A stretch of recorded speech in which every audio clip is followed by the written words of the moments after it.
program ini mau jalan cepat, yang pertama harus diedukasi adalah orang tua. Orang tua siswa, jadi saya mau sosialisasikan bagaimana meringankan anaknya ke depan.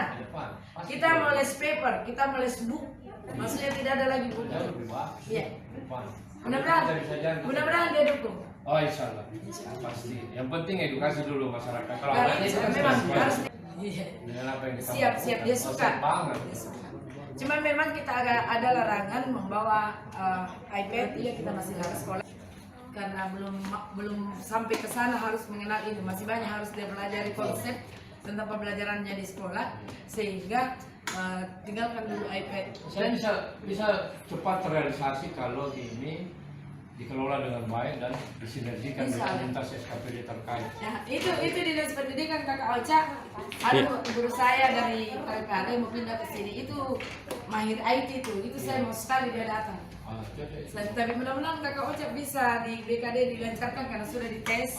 Kalau ini sekolah harus mengedukasi orang tua, itu jauh harapan kami. Yang kedua terkait masalah penggunaan iPad ini, itu karena kecenderungan anak-anak kita itu kan lebih mengarah kepada yang efek negatifnya daripada positifnya.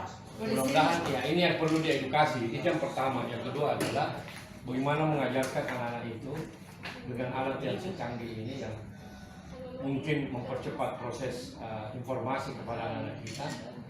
Apakah dia siap atau tidak siap? Yang pertama adalah bagaimana menangkal hoax yang tidak cepat dia bisa terima. Ini luar biasa nih hoax. Karena kalau tidak, saya yakin dan percaya ini akan terhambat dengan proses seperti ini.